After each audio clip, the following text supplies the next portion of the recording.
अफसोस तो इस बात पे होता है कि मुसलमानों की आंख उस वक्त तक नहीं खुली जिस वक्त तक पाए का तख्त पर विराजमान होने वाले 14 के जमाने से पहले तक मुसलमानों ने इंतहाई बदबूदार जिंदगी गुजारी।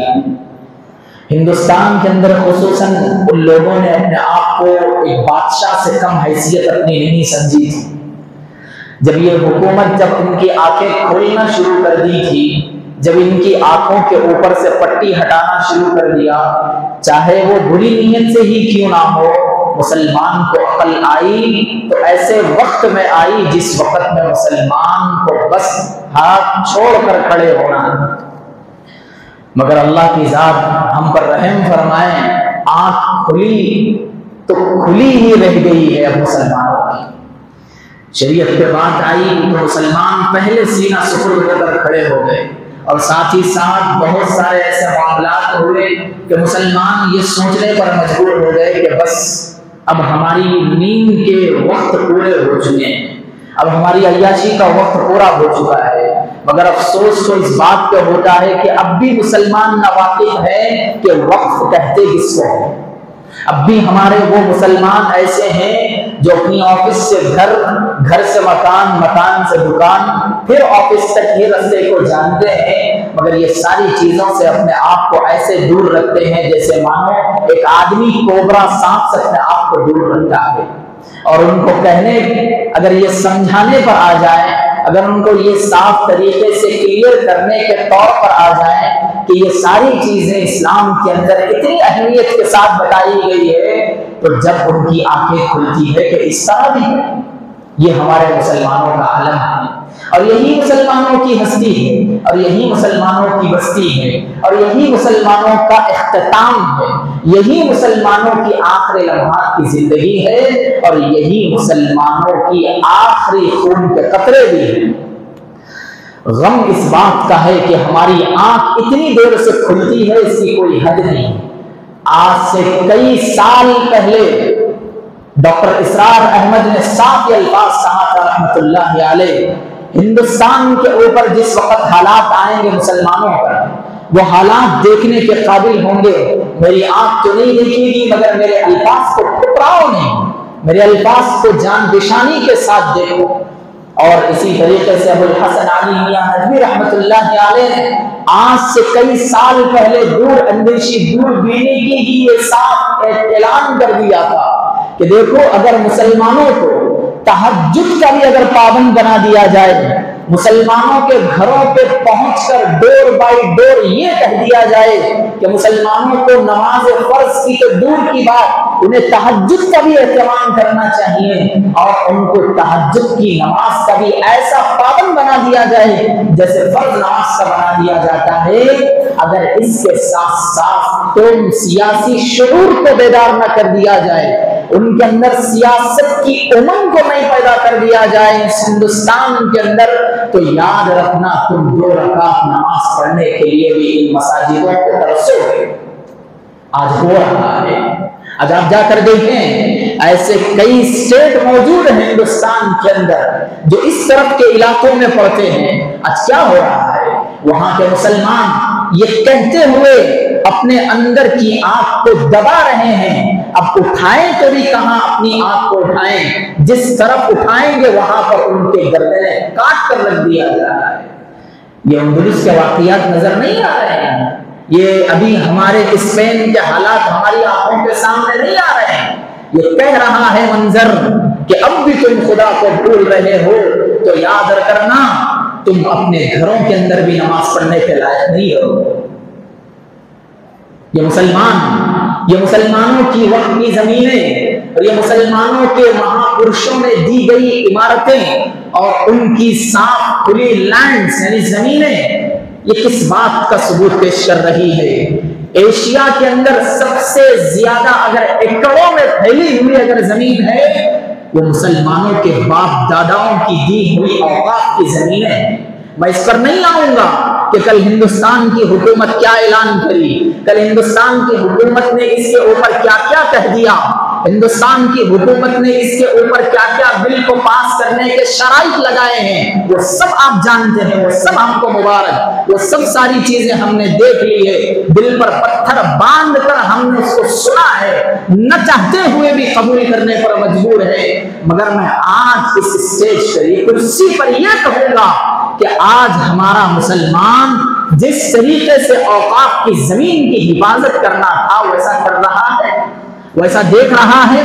आज कई मसाजिदों के आबादियां, आज कई कब्रिस्तान के आसपास में पड़े हुए जमीन, आज कई दीगर जगहों के पास पड़ी हुई औकाफ की जमीनों पर इन जाहिल जलील मुसलमानों के हाथों में आने की वजह से इतनी बुरी हालत हमारे औकाफ की हुई है। मैं अल्लाह की कसम खाकर कहता हूं, अल्लाह इन्हें नहीं बख्शने वाला है। अल्लाह इसी मार की वजह से आज ये औकाफ की जमीन के ऊपर इन बिलों को पास कर रहा है। क्या हिम्मत थी मुसलमानों की औकाफ की जमीन पे आ सकते हैं, मुसलमानों की शरीयत पे मुदाखलत कर सकते हैं? नहीं नहीं, ये हमारी बुज़दिली है, ये हमारी कम हिम्मती है। ये आज मुसलमान जिल्लत में है, आज किसी को हिम्मत नहीं है, ये कोई नहीं कह रहा है कि आज हमारी औकाफ की जमीनें जा रही हैं। हाँ, ढिंडोरा पीट चुके हैं बस जाहिल मुसलमानों को। मैं यहाँ तक देख लिया, इन 4 दिनों के अंदर आता है तो आने दें, ये सही वक्त बिल पास हो रहा है। हम पूरी तरीके से हुकूमत हिंद भाजपा के साथ हैं, आने दो जितना। अल्लाह माफ करें, मुंह छोटा बड़ी बात हो जाएगी मेरे भाइयों। क्या करें, कहां तक अपना दर्द छुपाएं, कहां तक सीने को बर्दाश्त कराएं? अगर सही कह रहा है, अगर ये वक्त की जमीनों के ताल्लुक से ये जो बिल पास हो गया, इसके ऊपर अमल होना अगर शुरू हो जाए, रोड पे भीख मांगेंगे ये मुसलमान। तुम देख रहा है हिंदुस्तान के अंदर, तुम नहीं समझ सकते हो इस चीज को। अगर तुम्हें समझाने वाला अगर कोई आ सकता है तो वो आसमान से जिब्रील ही हो सकता है बस, या फिर मलकुल मौत ही हो सकता है बस, वरना तो अब कोई मुसलमान किसी आलिम दीन के सुनने तैयार नहीं। अब कोई मुसलमान किसी मस्जिद के टच में आकर अपने ऊपर सुपर पावर के तरीके पर कोई अपने सरपरस्त को रखने तैयार नहीं, अपनी मनमानी चलाएंगे। आप इसको थोड़ा सा मिसाल के तौर पर समझ लें। अगर किसी जगह पर कब्रिस्तान अगर वक्त की जमीन में आता है, वहां के कब्रिस्तान जाकर देखें, सूअर कुत्ते पेशाब करते हुए नजर आएंगे। किसी मुसलमान के वक्त की जमीन का जो मालिक है, जो उस वक्त का जो जिम्मेदार बनाया गया है, पंचायत के तौर पर जिसको एक हाकिम मुतय्यन कर दिया गया है, उसके कान पे जूं तक नहीं रहती। और वही थोड़ी देर के बाद अगर किसी जगह पर मलगीज लगी हुई होती हैं, तो वहां पर महीना होते ही अपना खाना और अपना पैसा बटोरने के लिए वक्त पर आ जाएगा।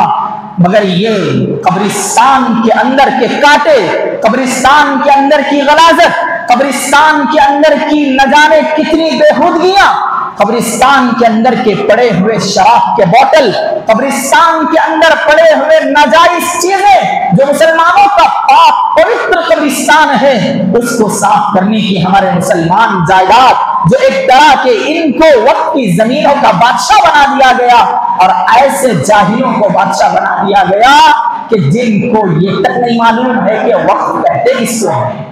वक्त इसको कहते हैं कि अल्लाह के नाम के लिए, मुसलमानों की हिफाजत के लिए, अल्लाह के नाम के लिए, मुसलमानों की मदद के लिए, अल्लाह के नाम के लिए, मुसलमानों के अमन अमन के गहवारे को बाकी रखने के लिए, मुसलमानों के लिए अल्लाह की खातिर इन जमीनों को छोड़ देना, और उन जमीनों से जितनी अर्निंग हो रही है, कमा हक हो अर्निंग कह रहा हो, ये आज का दोगलापन का पैसा कमाना नहीं कि मार्केट के अंदर भी इतनी बड़ी मजलिस के अंदर भी मलगी मिल जाए और उस जगह के ऊपर का सिर्फ 2000 रुपये, 2000 का मामला और बाकी का पूरा पैसा अपनी जेबों में डाल लेना। ये नहीं कह रहा हूं, बल्कि उतनी ही कीमत का पैसा, जितनी कीमत का मार्केट लेवल में बनता है, उतना उठाकर गरीब मुसलमानों की माली मदद किया जाना, ये है असल वक़्फ़ की जमीन का हकदार, ये है असल वक़्फ़ की जमीन का माना। ये है असल वक़्फ़ की जमीन का किरदार, जो एक सच्चा पक्का मुसलमान, जो औरंगजेब रहमतुल्लाह अलैह के जैसा एक सीना सुपर्द बंदा अगर हो सकता है, तो वो आपको पूरे हिंदुस्तान के अंदर कम ही नजर आए। और ये कहते हुए नहीं शर्मता है हमारा मुसलमान, होने दो जो हो रहा है। क्या करोगे मेरे भाइयों, अपनी जमीन अपनी बहनों की तो हड़प लिए हैं, अपनी जमीन अपने पड़ोसियों की तो हड़प लिए हैं, अपनी जमीन अपने रिश्तेदारों की तो हड़प लिए हैं। जरा अल्लाह की जमीन को तो बचाओ, कल क़यामत में क्या जवाब दोगे? आज हमारा यहाँ कुर्सी पे बैठ के इस तरह दंडाना तुम्हारे दिलों को चीर तो सकता है, मगर कल क़यामत की आग से तुम नहीं बच सकते। कल तुम्हें क़यामत की आग नहीं बजा सकती है, कल तुम्हें क़यामत की आग झुलसा कर रख देगी। यह आज का मोमेंट है जो मुसलमान इतनी दलदल में आ चुका है। क्या जरूरी था कि आज हमारे इन औकाफ की जमीनों पर इनके इतने बड़े बड़े फैसले हो चुके हैं। इसीलिए ना हम मानते हैं ये बिल्कुल हिंदुस्तान के कॉन्स्टिट्यूशन के एतबार से बिल्कुल खिलाफ है और आईने हिंद के खिलाफ है, शरीयत के खिलाफ तो है ही है। अल्लाह माफ करे, अल्लाह माफ करे।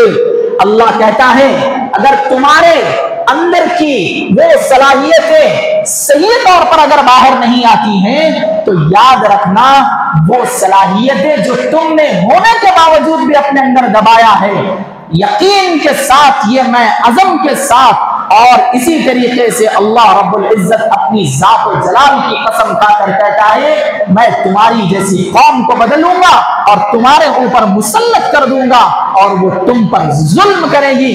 उस वक्त तुम रब की बारगाह में आओगे तो उस वक्त तक तुम्हारा मामला पूरा साफ हो जाएगा।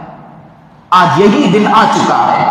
अल्लाह माफ करे, हमारी जिंदगियों के अंदर जिस तरह हम अपनी बीवी बच्चों को हमने इंपॉर्टेंट दिया है, जितना हमने अपने घर वालों को जितनी इज्जत की निगाह से देखा है, ये अल्लाह की जमीनें जो वक्त के तौर पर हमको मिली थी, हमने इसका कमा हक अदा नहीं किया है, जिसकी वजह से अल्लाह ने इनके ऊपर नाजायज कब्जों के फैसले कर दिया है।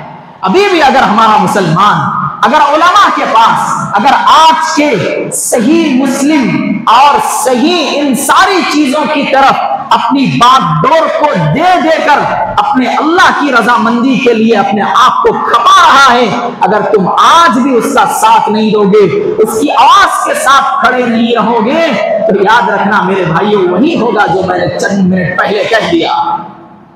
अल्लाह हम सबकी हिफाजत फरमाए। और इसी के साथ साथ वक्त की तारीख और वक्त की इस्तिलाही माना मैंने दोनों आपको बता दिया है।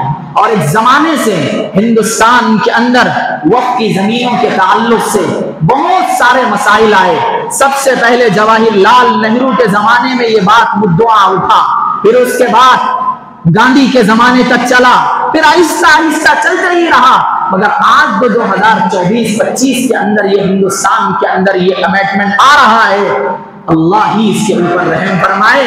हमारी होने वाली अच्छी खासी मस्जिदें ये मंदिरों में बदल जाएंगी, ये चर्चों में बदल जाएंगी, और ये चर्चों में बदल जाना, ये मंदिरों में बदल जाना उतना ही नुकसान है मेरे भाइयों, जितना कि आज फलस्तीन के अंदर, गाजा के अंदर नुकसान हो रहा है। इसमें कई मुसलमानों की जानें जाएंगी। कौन मुसलमान बर्दाश्त करेगा?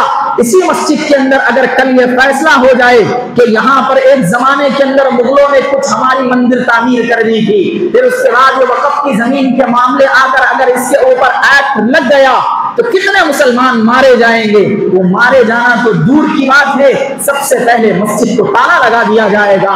अब है हमारे पास कोई मसला?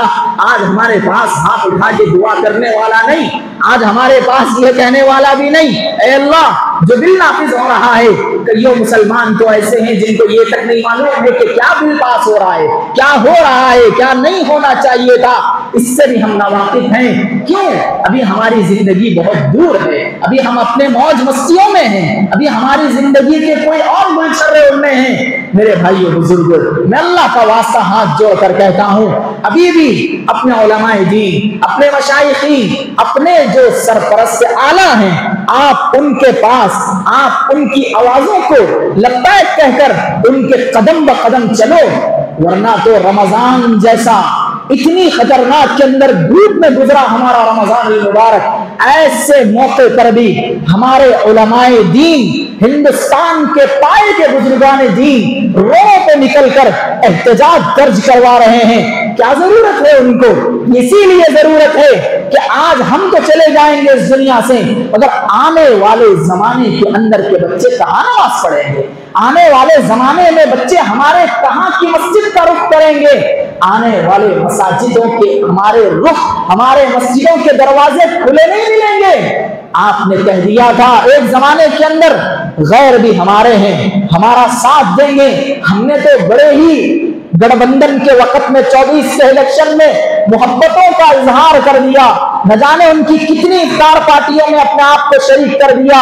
कल जैसे ही असेंबली के अंदर, पार्लिमानी हलकों के अंदर और बड़े बड़े मजमुओं के अंदर जब उन्होंने मुंह खोला तो आपको यह भी महसूस नहीं हुआ कि आस्तीन का सांप हमको ढसने लगा है? अब मैं नाम लूंगा तो बुरा हो जाएगा, मगर याद रहे मेरे भाइयों, जितना इन लोगों की कंपनीज इंडिया के अंदर चलती है या फिर जितना इन लोगों के प्रोडक्ट्स इंडिया में चलते हैं, आप इनका बाइकाट करना ये आपके लिए इंतहाई जरूरी है। आप हेरिटेज के अंदर अपने आप को हाथ न लगाएं, ये साबित कर कर बताएं, हिंदुस्तान का मुसलमान हो या पूरी दुनिया का मुसलमान हो, जिस वक्त गजा फलस्तीन पे अमाल, जिस तरह गजा फलस्तीन के ऊपर बमबारियां हुई, मुत्तहिद होकर उन लोगों ने बाइकाट का नाम शुरू कर दिया, तो कितने ऐसे कंपनियां खत्म हो गई, कितने ऐसे मामला ठप पड़ गए, कितने ऐसी चीजें जो उनको नुकसान होने वाली थी वो खत्म के डगर पर आकर खड़ गई। आज वही मौका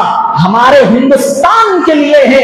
जिस तरीके से उन लोगों ने वक्त के ताल्लुक से हाँ में हाँ भरकर एक बात ये साबित कर दी कि हम हिंदुस्तान की हुकूमत के साथ हैं और यही ऐलान करते हैं कि हिंदुस्तान की जो हुकूमत ऐलान कर रही, हम उसके ऊपर आमन्ना व सद्दक़ना कहते हैं। तो तुम भी ये मत सोचो कि किसी एक इफ्तार पार्टी में आकर सर पे टोपी लगा लेना और गले पे रुमाल डाल देना, हाथ पर हम मुसलमानों के मानवी काली पट्टी बांधकर थोड़ा सा मुसलमानों में हंसी मशकरे का बना करना, ये मुसलमानियत के साथ ये सच्चाई का वादा नहीं है, बल्कि ये गद्दारी का वादा है, कुफ्फार ला एतबार का मामला है।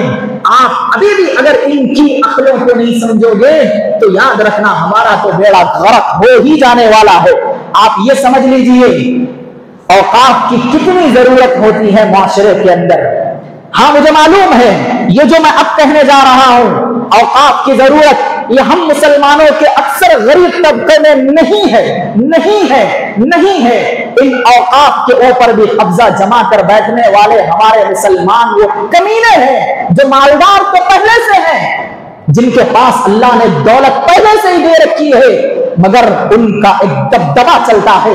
ये कब्रिस्तान की जमीनें हो या फिर मसाजिद के बाजू की जमीनें हो या फिर मसाजिद के खेत की जमीनें हो, उन सारी जमीनों के आसपास के इलाके के सारी मलियों पे हाथ मार देते हैं। एक तो साइट कारोबार अलग है, एक मलियों से कमाए जाने वाला कारोबार अलग है, और इसका कितना दिया जाएगा पैसा? वही पैसा दिया जाएगा 2000, 1000, 1500, 900। मैंने तो वक्त की जमीनों के अंदर दिए जाने वाले मलियों के किराए को सुनकर, घरों के किरायों को सुनकर ताज्जुब करने लगा। हाँ, इसमें भी आप कमी कर सकते हैं। किन के लिए कमी कर सकते हैं? उनके लिए कमी करो जो अभी इब्तिदाई जमीन से उठ रहा है, अपनी जिंदगी को मजबूत बनाने की फिक्र में है। आप जाकर देखिए, गरीब के लिए वही 8-8 हजार का बिल फाड़ेंगे, मगर वही अमीर के लिए 2000 रुपये रखेंगे। क्या अल्लाह अपने अजाब को नहीं दिखाएगा? जरूर दिखाएगा। ऐसा दिखाएगा, कुछ वक्त लाएगा अल्लाह जो हमारी हालत पर हमें रोना तो आएगा, मगर वो रोना अल्लाह कहेगा कि मेरे पास अब कुछ नहीं चलेगा, मेरे पास गरीब की आंख लग चुकी है, अब तुम सबको लिपट में लूंगा। अल्लाह के खजाने बड़े हैं, इन गरीब की मदद अल्लाह कहीं और से कर देगा, अल्लाह इनके पास कहीं और से जराए पहुंचाएगा।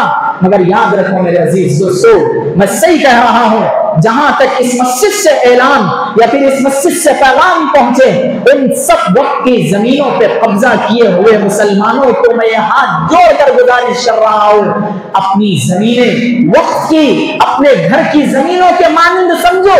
इनकी हिफाजत की जिम्मेदारी तुम्हारे लिए लाजिम है। इसके जरिए से जितना फायदा पहुंचना है उम्मत को फायदा पहुंचाओ, उम्मत के लिए खैर का जरिया बनो, उम्मत के घर घर तक पहुंचकर उनके बारी चीजों को मजबूत बनाओ। सबसे ज्यादा जमीन मुसलमानों के पास मौजूद है, मगर सबसे ज्यादा फकीर भी मुसलमान ही नजर आता है। एक तो ज़कात का पैसा, एक तो सदक़े खैरात का पैसा, फिर दूसरी चीज इन औकात की जमीन से आने वाला पैसा कहां जा रहा है? अब मुंह खोल के कहना पड़ता है, अमीर अमीर हो रहा है, गरीब गरीब बनता जा रहा है। यही वजह है कल क़यामत में अल्लाह ऐसे जालिमों का हशर और ऐसे जालिमों की जहन्नम कुछ अलग ही तैयार कर रखी है जिसके अंदर जलना लाजिम।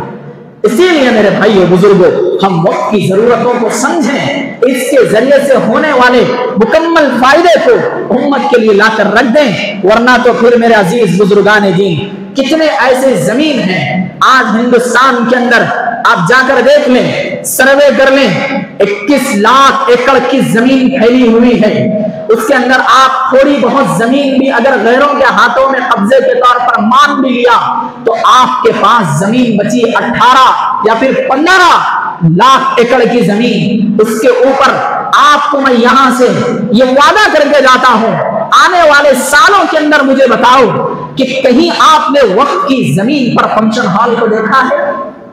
आपने कहीं वक्त की जमीन पर कोई ऐसा स्कूल जो गरीब बच्चों की मदद कर रहा है देखा है? क्या फिर आपने वक्त की जमीन पर कोई ऐसा मामला देखा है जो 10, 20, 40 कई गरीब घर पल रहे हैं? नहीं देखा है, अब देखेंगे भी नहीं आप। अगर वो आप देखते तो आज ये दिन अल्लाह नहीं दिखाता।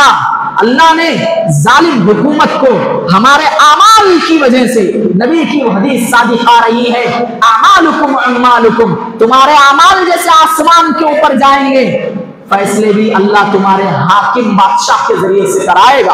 हाँ, बहुत कम नजर आएंगे जो औकात की जमीन के जरिए से मुसलमानों की पुष्ट पनाही हो रही है, मगर अक्सर ये सारी चीजें भूल गए। मुसलमानों की गद्दियां भरती जा रही है, जो मालदार हैं, बेड़ों के नीचे पैसा, बैंकों में पैसा, तकियों में पैसा, और न जाने कई ऐसी जगहों पे पैसा के मुसलमानों के जहन तक नहीं जाते हैं। क्या करोगे ऐसा पैसा ले जाकर? क्या तुम सिकंदर आजम को नहीं देखा?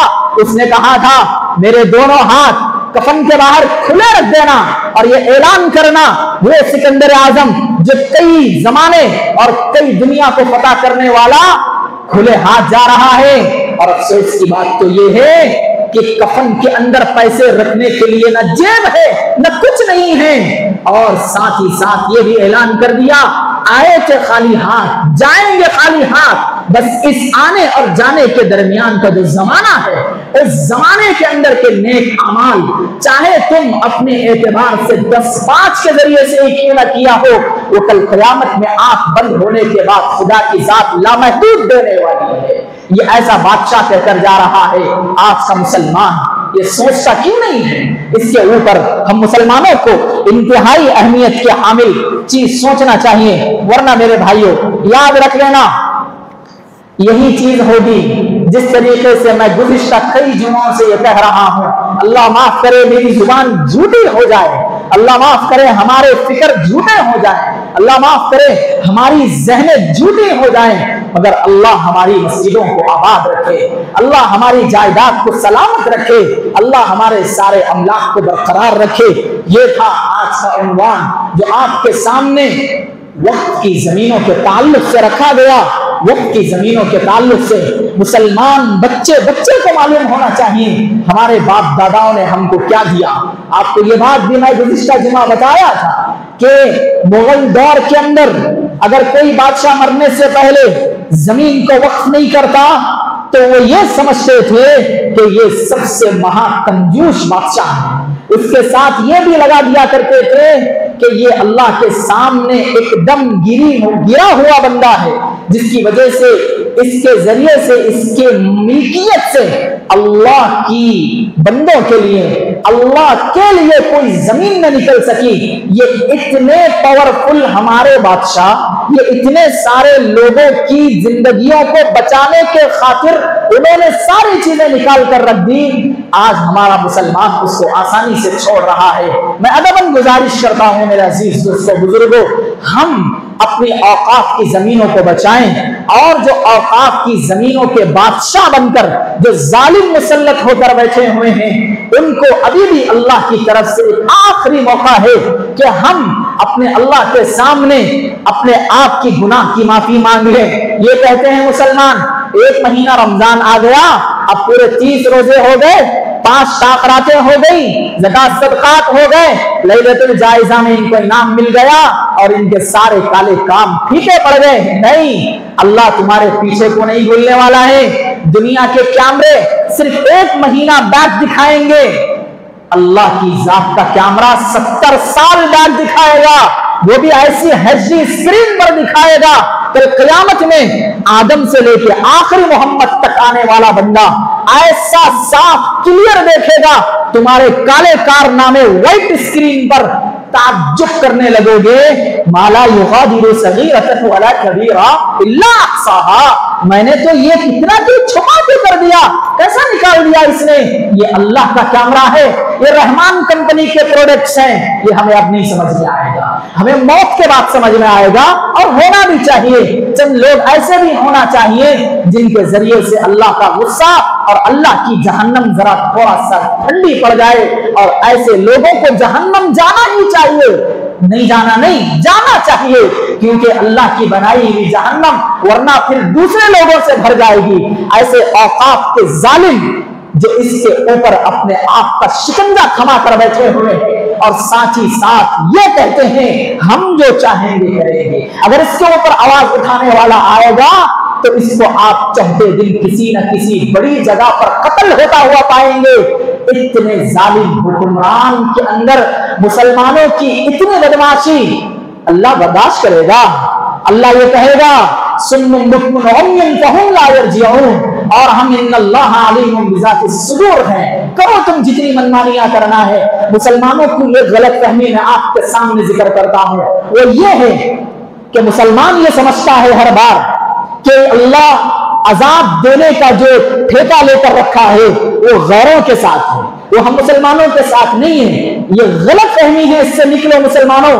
अल्लाह जिस जहन्नम को गैरों के लिए बनाया है, जो काफिरों के लिए बनाया है, जो मुशरिकों के लिए बनाया है, ये मुसलमानों के लिए भी बनाया है, और मुसलमानों का लेवल भी इसमें आने वाला है। आप यकीन माने, एक लेवल ऊपर होगा कुफार मुशरिकीन, मगर याद रखें मुसलमान उससे थोड़ा एक दर्जे नीचे होगा, मगर होगा जरूर जहन्नम में।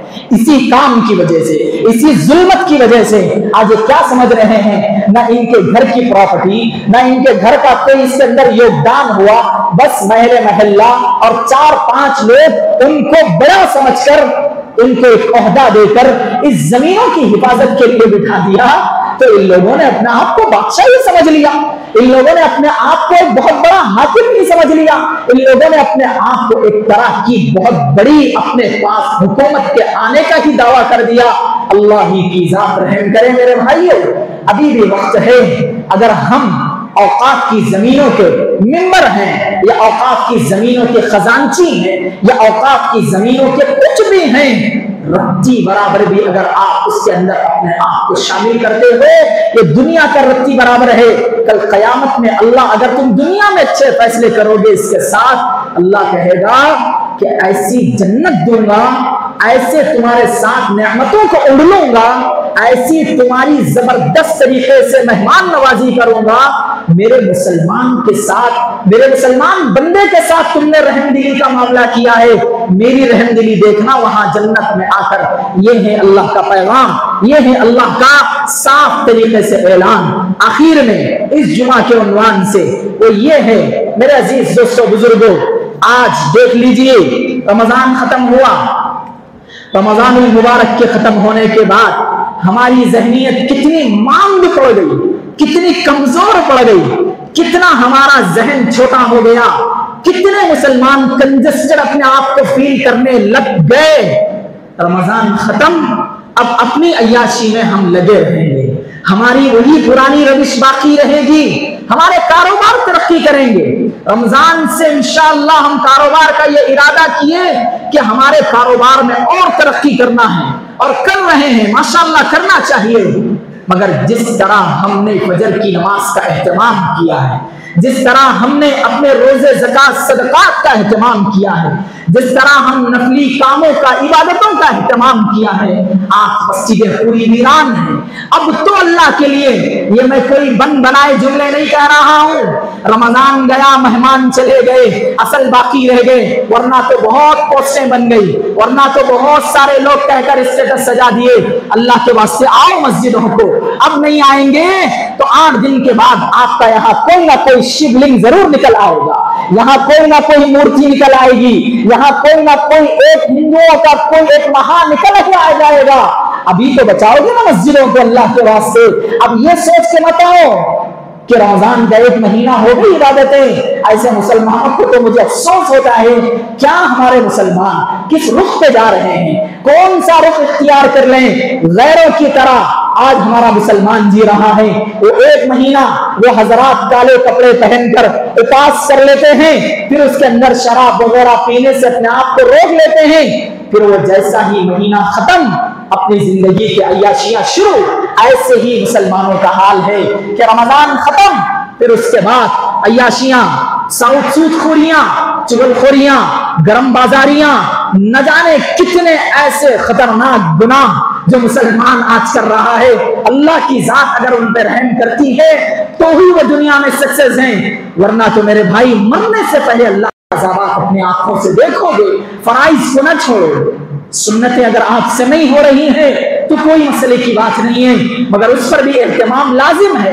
मगर फराइज नमाज अपनी ना छूटे, जहां है वहां पर नमाज पढ़ें, जिधर अपना काम फराइज का है उसको कर गुजरें। और साथ ही साथ मेरे भाइयों बुजुर्गों, अपने हर मुसलमान भाई का, अपने हर मुसलमान बहन का जो गरीब है, अभी से उनकी पुष्ट पनाही करें, उनको कुछ सदका खैरात कर कर उनको फिर जमीन से उठाने की फिक्रें करें। कई मुसलमान ऐसे हैं, इंशाअल्लाह आने वाले जुमा के अंदर उस उन्वान को मैं जरूर लाऊंगा, मगर मैं शुरू अभी से कहते जा रहा हूं कि ऐसे कई मुसलमान हिंदुस्तान के अंदर, गरीब इलाकों के अंदर, वो मुसलमानियत को छोड़कर, वो अपने मजहब को छोड़कर किसी और मजहब में चले जा रहे हैं।